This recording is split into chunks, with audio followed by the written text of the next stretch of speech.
My name is Miriam Greenwald. I was born in Jerusalem, but I've been living in Brooklyn for the last 15 years. An Orthodox family. The rules, prayers, rituals, everything was as it should be. But there was still something I'd always missed, as if I could hear the echo of something I'd lost, a call I couldn't answer. Everything changed on October 14th. I had a simple operation, nothing serious. But during the anesthesia, my heart stopped. I know how that sounds. All the doctors swore afterwards that I was back. But the truth is, I was leaving. And there, in that place beyond the limit, something began that I still can't fully comprehend. First there was darkness. But not the void. The darkness was alive. She breathed, whispered, called. I felt like I was in a cave inside myself. I didn't feel the time. It flowed out like water between my fingers. But I felt a presence. And then the light. It wasn't soft, it wasn't warm. It was cutting, pure, like a fire that does not burn, but exposes everything. Fear, shame, doubt. And out of that light he came. He didn't identify himself. But I knew. With some ancient, innate knowledge, I realized that this was Yeshua. The one whose name is whispered in our country with disgust or anger. His gaze wasn't human. He saw me to my core, to my very soul. You don't believe in me, he said. But I believe in you. The words hit me like a bolt of lightning. I wanted to look away, but I couldn't. I felt my heart, both physical and spiritual, torn between the lies and the truth that I'd been afraid to admit to myself for decades. Miriam, you're not dead. But I showed you death so that you might see the truth. What truth? I whispered. He was silent. But the light has changed. There was something different about him, pictures, images, like a prophetic movie. I saw the land, dry, dusty, but promised. Israel. I saw blood, screams, flags, distorted faces. And in the center, an old man covering his face with his hands. He wasn't a politician. He was a symbol. And Yeshua said, they thought they were building my kingdom. But they built a throne for the beast. I didn't understand. I didn't want to understand. And then the picture changed. I saw Donald Trump. He stood in front of the crowd, dressed in white, with an expression of messianic confidence. People cheered. But there was a shadow behind him. A tall, bony figure with a wreath of iron spikes. A figure that only I could see. He is not the Antichrist, Yeshua said. He's a mirror. Through it, I show the world what they really crave. I could feel reality cracking around me. It's like I'm not standing on the ground, but on glass with an abyss under it. My mind wanted to reject everything I saw, but I couldn't. It wasn't a hallucination. It was the truth, terrible, pure, and overwhelming. What should I do? I asked. Yeshua approached. His voice was quieter. Wake up. Speak. Even if you are cursed. Because a great confusion is coming, and the false light will become like the sun. But this is the last deception. And then, I came back. To the ward. Howling, light, noise, voices. But I wasn't the same anymore. I knew they'd opened it for me. I knew I had to tell them, even if they didn't understand. The first thing I did when I woke up was try to tell the nurse that I was dead. But my tongue wouldn't work. The voice was like a stranger's. She just smiled and adjusted the four. You're all right, ma'am. Everything went well. But inside me, everything screamed, no, not all of them. I was there. I saw him. I was discharged a few days later. I went back to our townhouse in Borough Park. My husband, Eliezer, looked at me strangely, as if I were a ghost. He is a man of faith, but a rational faith, without mysticism, without tricks. And what I wanted to tell him wasn't about him at all. Everything seemed the same, but nothing was the same. I've heard things. No, not sounds. Thoughts. Whispers. Not mine. In the subway, on the street, even in the synagogue. Other people's emotions, fears, doubts. I knew who was walking past me before they even opened their mouths. I felt the lie like acid on my skin. And worst of all, I felt something approaching. Heavy. Cut through, like a thunderstorm over the ground. I didn't sleep at night. In one of my dreams, I was back in that glowing void. But now Yeshua was silent. He just watched until the figures appeared on the horizon, millions of them. People, children, old people, and the animals. Cats, horses, and wolves. Everyone was walking somewhere in the distance on the cracked ground, and behind them, storm in which there was a voice. You must speak. On the seventh day, I couldn't stand it. I told Eliezer everything. The words came out like fire. I didn't choose them. I just opened my mouth and the river started flowing. He listened. He was silent. Then he went into the bedroom. He didn't slam the door, but I heard him lock himself in. From that night on, the house became really quiet. The silence is heavy, enveloping. And his voice came back to her. You want them to believe. But faith is not in the ears. Faith is in thirst. Show them the thirst. I didn't know how, but I realized that a step back was impossible. I saw, and now I'm a witness. There were things ahead that I couldn't even imagine. A week has passed. Maybe two. Time was spreading like quicksilver. The days passed in silence, as if someone had squeezed the sound out of them. Eliezer pretended that everything was normal. He worked, prayed, and cooked for the Sabbath. But I could feel the air cracking between us. We ate at the same table, but he avoided my eyes. I wasn't offended. I wouldn't have believed it myself. It was only when I was alone that I felt truly alive. I walked a lot. I just wandered the streets of Brooklyn, past kosher food stores, through alleys that smelled of old fish and dried citrus. The city was like a wound, covered in the glossy leather of the storefronts. I took a wrong turn once. Or maybe there, depending on which way you look. A small alley between two buildings. It was dark, despite the sunny day. And there he stood. The old man. A tall man in a black coat. His face was covered, but I could feel his eyes on me. Not hostile. Rather ancient. He didn't move when I stopped. Just said, "You saw what the others weren't supposed to see. Excuse me, but now you have to see even deeper." He held out his hand. I didn't know what was going on. I should have left. Call for help. Instead, I stepped forward and put my hand in his. The world dissolved. In an instant, I was in the desert. The sand was scarlet. The sky is the color of blood before a storm. There were 3 people standing in front of me. One in a high priest's robe. The other was wearing a suit and carrying a microphone. The third is in a military uniform, without a face. Yeshua stood behind them. He was silent, but he was looking right at me. "Which one of them speaks for me?" he asked. I was silent. My heart was beating like a drum. They all use my name, but only one of them is not seeking the throne. I realized it wasn't a question of who was right. It's about those who don't seek power, who doesn't make a tool out of faith. And then the storm closed. The air exploded with light. I came back to myself, standing in the same alley. The old man was gone. There's a symbol on the wall. A hand drawn in a circle. Inside the palm is an eye. From that day on, I started seeing this symbol everywhere. On stickers in the subway. On the scratches in the glass. On the cover of an old newspaper. It haunted me, like a sign, like a reminder. And then an email arrived. Real hard copy, no sender's address. Inside, only one sentence. "If you remember, you should go to Gilead." I didn't know what that meant. Gilead is a mountain in the Tanakh. Land of Jewish memory. Or a secret organization. Or a code. I could feel the world cracking again.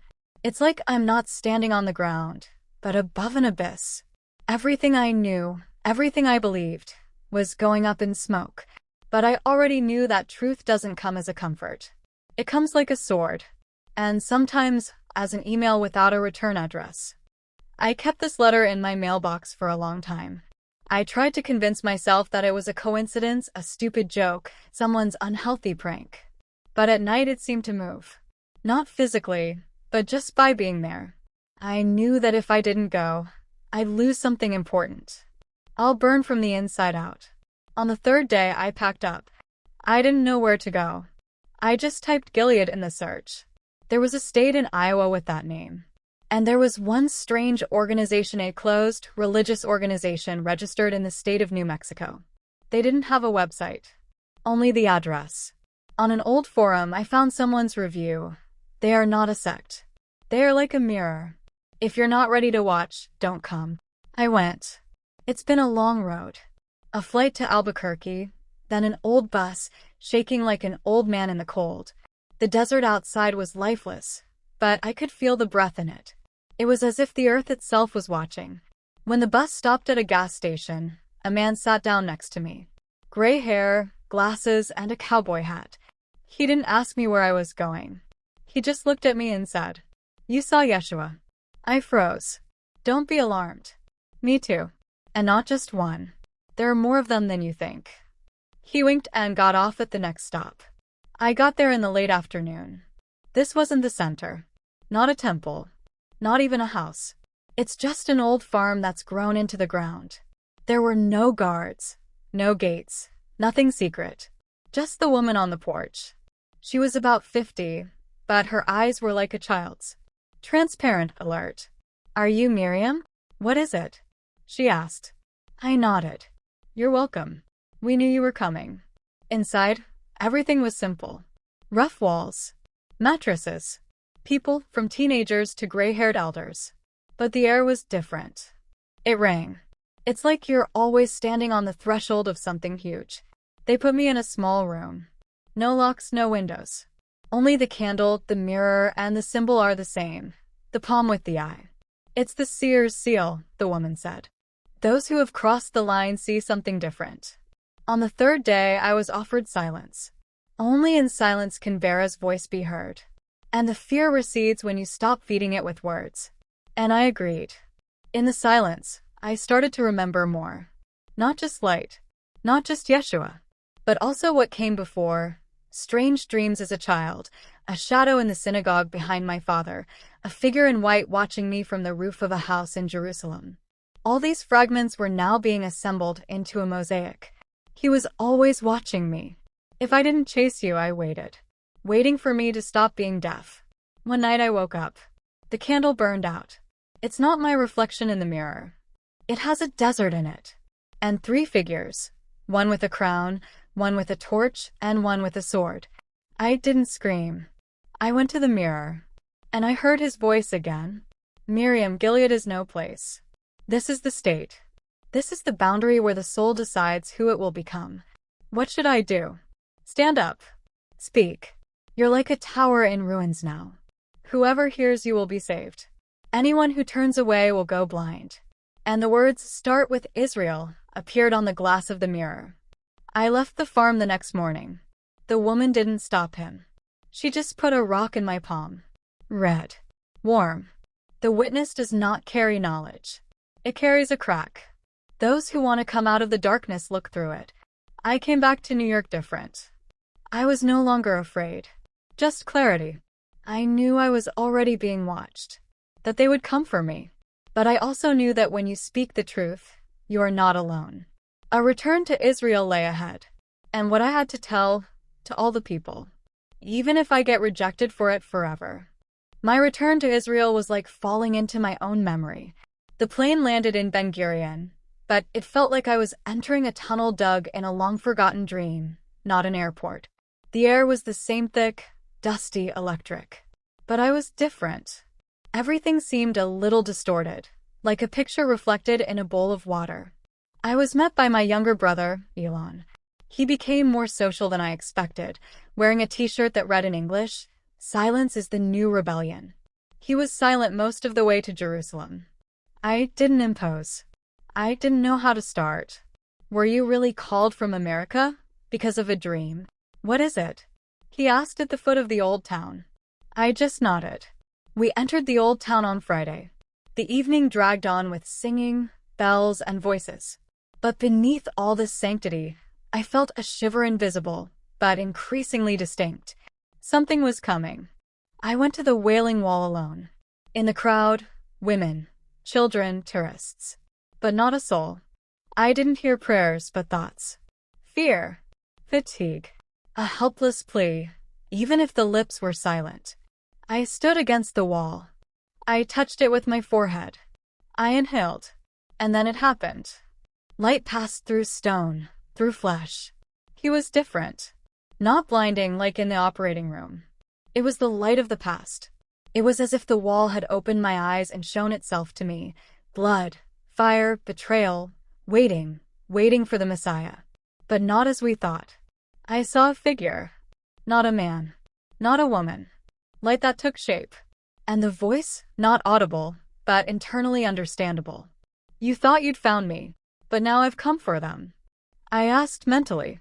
For those who called not me, but their projection. For those who built temples for their own reflection. I recoiled. People didn't notice. They were busy with their own worlds. And I saw, right on the stone, on the old stone as if out of the shadows there was an inscription. Not in Hebrew letters. Not in Greek. But something more ancient. I couldn't read it, but I knew it was a warning. When I got back to Elon's apartment, I couldn't sleep. In my dream, I was walking through Jerusalem, but it was destroyed. Walls, temples, domes, everything was in ashes. And above it all, a figure in white with eyes like mirrors. And the people came to him, shouting, Messiah, save us! But the closer they got, the more blank their faces became, like masks. I woke up in a cold sweat. On the wall opposite the bed was an old map of Israel. But now it looked like a wound. Not a country, but a crack that is about to be penetrated by something great and possibly terrible. I told my brother this morning. I need to see the rabbi, the old one. Someone who remembers what happened before the country. Up to the flag. Who hasn't forgotten God yet? He took me to Mea Shearim. Old district. Old clothes. Old souls. We entered a small house. The smell of books, wax and dust. And the voice. You saw it. Yes. Then you know why they won't listen to you. That's not what I'm after. I want to understand. What's happening? What did I see? The rabbi looked out the window. The last confusion. People call out for the Messiah, but they don't realize that they've already drawn it themselves. They don't want a savior. They want an excuse. And that's not what he's for. It is like a flame. It illuminates, but it also burns. I remembered Yeshua's words. The false light will become like the sun. What should I do? I asked again. Tell me, but not to the crowd. To the hearts. He gave me a thin piece of parchment. Empty. Don't write down what you saw. It's what's left in you. People don't read prophecies. They read the eyes. I left. On the streets of Jerusalem, everything was as usual. But the future trembled in the air. And I knew the last chapter was beginning. Not books. Stories. And I'm one of the people who should be voicing it. I didn't know where I was going right away. My feet led me through streets where every stone was a scar, every voice a ghost. I walked from the wall, from the rabbi, from the old truths that had become cages, to where the sounds became muffled, where the city disappeared, where the desert began. At sunset, I was standing on a cliff above the Judean desert. No cars, no streetlights, just a purple sky like an inverted wound. Then he spoke again. Miriam. The voice didn't come from outside. It came from within, not as sound, but as clarity. Suddenly, the door is wide open in the mind. I felt him close to me, not a body, not an image, but a density that was warmer than the air and quieter than the wind. You came to a place where I was tested. And you will be tested too. Why? I whispered. I already believed it. I'm already telling you. Believing doesn't mean standing up. Speaking doesn't mean being heard. He showed me something, not with his eyes, but right in the heart, as if the senses could paint pictures. I saw the sky, but not the sky. It was made of glass. Under it, people, entire nations. And the glass crackled. Under the beat of their own voices, their prayers that had no love in them, just a demand, and light from above. But he didn't get inside. It bounced, and scattered like sparks. Why don't you go in? I asked. Because I don't barge in. I stand at the door. But their fear is a lock. Their pride is the catch. I felt goosebumps rise on my skin. This light was alive. He wanted to be inside them. He was calling, but they didn't hear. What about Israel? I asked. And then the picture came back to me. It was as if everything had become a window into another world. I saw Tel Aviv lights, music, beaches. People were drinking, laughing, shouting. And at the same time, the shadows under their feet. Something underground. It was moving. It grew. And then Jerusalem. Crowds on the Temple Mount. Men in veils, women with headscarves, children. But in the middle of the crowd, a man with a flag. American. And on the flag, not stars but eyes. Lots of eyes. The blind. It will be a sign, Yeshua said. When the flag replaces the covenant, they'll know they've lost me. But it will be too late. I fell to my knees. The sand stung my skin. Tears were falling like rain in the desert. Why me? I blurted out. Why not someone stronger? Smarter? Seeing more? The answer was simple and scary. Because you're the last person who agreed not to be a hero. I returned to Jerusalem as to a city that no longer exists. Everything was still there, buildings, streets, even my brother. But everything seemed like a set. The stage where the play began, which no one read until the end. That night, I wrote down everything I saw, on the parchment that the rabbi gave me. But the words didn't come easily. They became symbols that flashed like signs. Sometimes I wrote in a trance, not knowing what was getting out of hand. But when I looked, I realized that I wasn't writing this. This is him. The last line came like a bell ringing. They built temples to hide from the light. But I will destroy the roofs, and then the sky will become judgment. I didn't know who I was going to show these words to. I wasn't even sure I was going to be alive. But I knew I couldn't put it off any longer. Something that no one expects will come soon. And the sky will no longer be glass. It will fall. The morning over Jerusalem that day was colorless. The light was not warm. The wind did not stir the leaves. The world was strangely silent, as if the earth itself was holding its breath before something that couldn't be stopped. I woke up to thunder. But it wasn't a sound. It was an inner jolt, as if the soul itself twitched, remembering that today would be the last normal day. I got up without washing, without praying, only while clutching that piece of parchment. I went to the place where my past began, the Mount of Olives. On my way to the entrance, I saw a woman.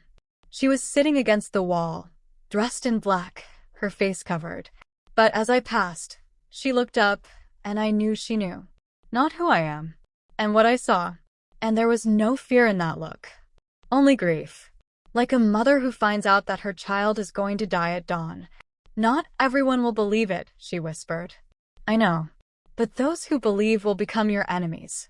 Not because they doubt you, but because you say what they've been hiding. I nodded. Then she moved on. The mountain was almost empty. Just a couple of tourists, a hooded monk, and me. And, of course, him. Yeshua did not appear as a light. This time like the wind. At first light as a breath, then stronger. It circled around, whispering, kicking up dust. I stood up, closed my eyes, and said, I'm ready. Then listen. The world in front of me spun around again. This time, I was standing in a dungeon. Stone walls, dim torchlight. There are many coffins in front of me. Above each is a name. Not in Hebrew, not in Greek. It was in a language that only the Spirit knew. The names were alive. They vibrated. One of them caught my eye, was burned into the stone. My name. What's that? It's a memory. Here lie the souls who have been given knowledge. Some accepted it. Some have betrayed. I approached my coffin. It was closed. So I'm not dead yet? No. But everyone who has seen the truth is already a little dead to the world. I touched the stone. It was warm. Then I heard singing.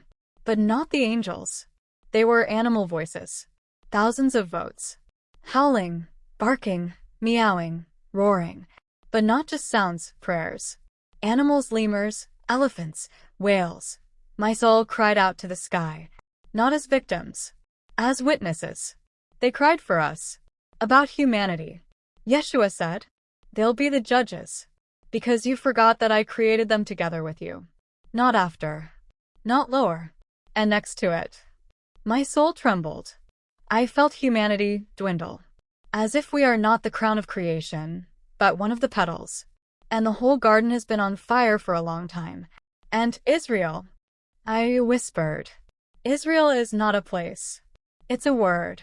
Its real form is lost. It meant one who hears a call in the dark. But now all they can hear is the crowd shouting. Before I knew it, I was back on the Mount of Olives. People appeared out of thin air. Someone was filming me on their phone. Someone was praying. Someone was shouting. One man came close and hissed, "You're a traitor. You turned your back on the people." I looked into his eyes, but there was no more fear, only pity. I didn't turn my back on the people. I just went back to him. And at that moment, the sky turned to copper. The sun was darkening. The wind howled. And I knew it would all start now. This wasn't the end. It was Sunday. As the sky turned the color of blood, the crowd dispersed. Someone ran away. Someone froze, clutching rosaries, smartphones, please. Ashes rose over Jerusalem, not physical, but internal. I could feel the ground shaking, even though no one was falling. I could hear the angels screaming, even though the air was dead. Yeshua was standing nearby, but now he wasn't the light. He was a tree. Yes, that's right, trees. His body radiated structure. Branches, knots, roots. They were made of light and pain, of knowledge and love, intertwined in ways the brain could never understand. The branches touched my mind, and each petal of their revelation brought tears to my eyes. "How do you feel?" he asked. "That everything is dead, but the roots are still there," I whispered. "Exactly. The world is like a tree cut down for pride. But there was a seed under the ashes." He raised his hand, and the land in front of me unfolded into a smooth expanse of water. But there was no reflection in it. There was a chronicle New York. Faces. Voices. Israel. Syria. Psalms played in bunkers. Slogans on drones. And Trump again, but different. Old, exhausted, standing at the foot of some shining altar. He didn't say anything. He listened. He is not a king. He's a priest. People chose the priest because they no longer believe in heaven. But this priest is deaf. Faces began to melt in the water. The city to crumble. And then there was the temple. Not the third one. Not earthbound. And the temple of tears. Every drop is a soul. Every stone is a pain. This temple had no walls. Reminders only. And I went in there in the spirit. And he was with me. "What do I do now?" I asked as the vision faded. "Don't run. Look. Remember it. Because when there is silence, you will become a voice." He pressed the seed into my palm. "The present is black, dry, almost dead. What is it? It's a word you haven't learned yet. Put it in yourself. Let him die. Then you will come to life." When I woke up, it was dark. Not night, just a lack of time. I was lying at the foot of the Mount of Olives, in the ground, clutching the seed in my hand. No one around. Only the wind, only the foothills, only the knowledge that behind this silence is the last choice. There was only one chapter left. Past. But I already knew her name. I was walking in the desert, not on sand, but on people. Every look is like a splinter. Each voice is an echo of something long dead. The world went on as if nothing had happened. The streets of New York, the airports, the houses of worship, all existed under the illusion of stability. But I could see the cracks under the skin of reality. There were more and more of them. The seed he placed in my palm, I planted in myself. Not in the ground. In memory. In the heart. And day after day, I could feel it growing. Not with leaves, not with roots, but with revelation. It made me see things differently. In the ads, prayers, in the pollen, promises, in the breath of passers-by, a desperate plea for meaning that they themselves didn't realize. I started talking. First, be careful. A friend at the synagogue. To a stranger in a cafe. An elderly neighbor. I told you I was there. That I saw him. That Israel is not a map. And Trump is not a leader. That everything had turned upside down. That the beast doesn't come with horns. He comes with a smile and a flag. Some listened. Some of them were laughing. One person was crying. He said he had heard similar words in his dying mother's dream. Another called the rabbi, who blessed me to be silent. But I couldn't stay silent any longer. One night I saw the light again. But not bright. It was like the light of a candle placed by a rotting body. Quiet, almost helpless. In that light, I saw the animals. Remember what I said about animals in my dreams? I realize now that they weren't just images. They were souls. Animal souls. Dogs killed in the slaughterhouse. Horses burned in fires. Cats that died alone. They were looking at me. Not accused. They didn't complain. We just watched. There was a memory in them. Then Yeshua came again. People think I've forgotten them. But I haven't forgotten anyone. Not a beast, not a baby, not even those who curse my name. Everything is recorded. And everything will come alive. But where are they going? I asked. These beast souls? They're waiting. Until the hour when the earth gives birth to a new earth. Then anything that was killed without meaning will find it. I was crying. Not out of fear. Out of shame. Because I too have lived as if pain doesn't count if you don't understand it. I started writing. Pages are like blood. Ink is like a confession. I didn't call it a prophecy. I didn't feel worthy. But I felt that not writing would be betraying me. Each chapter was born in pain. Each one seemed to open up another layer of wound. And then the dreams began. Brighter, more sinister. I saw the dome hovering over Jerusalem. Not a temple. Not heaven.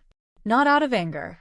I saw thousands of voices saying the sacred words, but they were cold. They didn't pray. They programmed. I saw a figure in red standing on top of the ruins and saying, "Now we are ready for him to come." But it wasn't the one I met. It was different. Fake. Jesus made for the crowd. Not for salvation, but for power.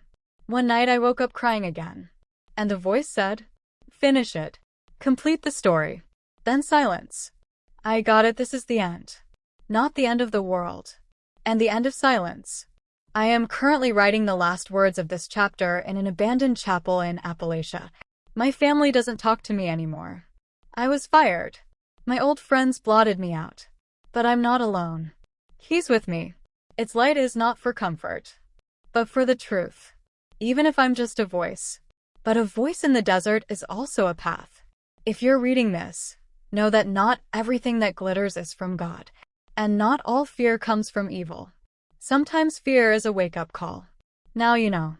You saw through my eyes. You felt it. Now it's your choice. When the voice stopped, there was only silence. It's not simple. It's like something is hiding in the very fabric of the world, holding its breath before the storm. I lived in the shadow of the words that had already been spoken, and in the anticipation of those that were about to be spoken. I moved from New York. Too much noise, too many eyes. I found a tiny house in Pennsylvania, near an old German cemetery, where the signs had faded to semi-transparency, as if the dead themselves no longer wanted to be remembered. It was just what I needed. Silence, land, birds, and the ability to think, pray, and wait. Sometimes I would wake up screaming. In my dream, I was back in places that didn't exist on the map. I walked on the ground, divided by cracks. Some were as red as blood, others as black as oil. People stood in the narrow spaces between them, not daring to jump in either direction. They looked up at the sky, but not in faith. With desperation. And there, on the horizon, a figure slowly rose. High, wrapped in smoke and light. Her face was constantly changing. Then the rabbi. That's the general. That's the star of the show. He is a self-proclaimed prophet, but still with the same smile. The smile of someone who already knows you've lost. And in every dream I heard, Jerusalem is not set in stone. It's in the selection. And they gave it away. One day a man knocked on my door. He was short, gray-haired, and had the eyes of someone who had seen death and never looked away. He said he came from Ohio. I found my diary on the internet. He said that after his wife died, he had the same dreams. That whoever was talking to me was talking to him. Only in a different language. Through the birds. Using numbers. Through the rain. He stayed for 3 days. We were silent more than we talked. But it was the right silence, the one with God in it. At parting, he said, No one believes in prophecies anymore. But when they start to come true, it will be too late. Then only the witnesses will remain. People like you. I started meeting others. Not much, but enough to know that there aren't just a few of us. We are scattered like charred grains on scorched soil. Some are former atheists. Some are charismatics who were kicked out of their churches. Some are children who have seen things that they were afraid to tell even their parents about. What united us was not knowledge, but a wound. And the farther we went, the more I felt like we were getting closer to something. Not to the event, but to the division, where it becomes clear who heard and who just repeated. One night I went out on the hill behind the house. There was a thunderstorm, but not an ordinary one. The lightning didn't strike, but hung in the air like open books. I raised my hands, and suddenly I felt the air between me and the sky turn as thin as a veil, almost audible. And I said, "I'm here. I don't understand, but I'm here." And then the sky answered, not in words. "Way. Jerusalem. Again. But not the one we know. And the other one. It was made of ash and gold. The streets went up like bones in a skeleton. In the middle was a throne. But not from the light. From the screams. And there was no one on it. Label only. You were looking for the king. And we got a mirror. I fell to my knees. Not out of fear. From awareness. Everything that is built without love will collapse. Anything that is proclaimed in the name of God without fear of Him will be used against man. And I knew there were 2 more chapters to go. It was a quiet morning in Pennsylvania, but a storm raged inside me that no amount of prayer or words could calm. My whole life, everything I knew, seemed to fade into this invisible shadow that slowly covered the world.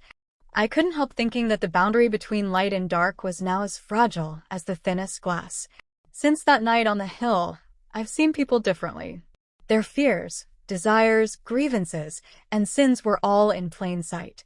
It was like reading their souls like open books. But what struck me most was that even the most powerful of them hid behind masks, afraid to show themselves as real. As if they knew that what was coming would leave no one alone. TV and news became a source of anxiety. Israel, America. Europe, there is an increase in tension everywhere. Politicians made deals, promising security, but their words sounded hollow, like an echo in an abandoned temple. And suddenly I realized that what I saw in that prophetic picture was not just a vision. It was a warning. One evening, as I was sitting by the window, I heard a voice. The same voice that had spoken to me in the operating room now sounded softer, but weighty. "Miriam, the world is on the edge. Israel is the heart, but its fate reflects the fate of the entire world. Trump is just a piece in a grand chess game, and his moves are not his choice." I thought about it. How many truths are hidden behind the masks of politics, behind loud speeches, and behind the whispers of the crowd?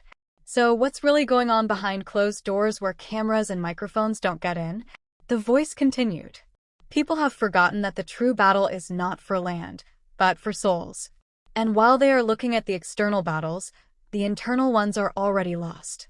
My heart sank. I felt that I had to go further, to those who were not ready to hear. But I already knew that many people would turn away. Many will prefer darkness, because light requires truth, and truth requires sacrifice. At that moment, lightning flashed outside the window, soft but ominous. And I knew that the night was coming, and with it trials from which you cannot hide. The days passed, but the world seemed frozen on the threshold of the inevitable. I walked among people, but the feeling of loneliness did not leave me. All the fuss, the noise, the struggle, everything seemed meaningless in the face of what I saw. A new power was growing inside me, not the power of words or evidence, but the power of faith born in the flames of trial. I knew that what I saw was not a punishment, but a warning, a chance to change the path. Yeshua said, "Light and dark are intertwined, and everyone will make a choice." The truth is not in politics or ideologies, but in what a person carries in his heart. Be a light in the dark, Miriam. Don't be afraid. With that, I felt at peace again. Peace that does not depend on external circumstances, but is born inside. I knew there was a lot of struggle ahead, a lot of pain, but also the hope that everyone could choose the light. I started talking. Quiet at first, then louder. I told my story, shared my visions, and warned. Many rejected me, but some listened. And that was the main thing. After all, my mission is not to change the world, but to ignite a spark that can ignite other hearts. If this story touched you, please subscribe to the channel. Here we are together looking for light in the darkest corners, so as not to get lost and not give up. The truth is closer than it seems, and it is waiting for each of us. Thank you for listening to the end. Be the light.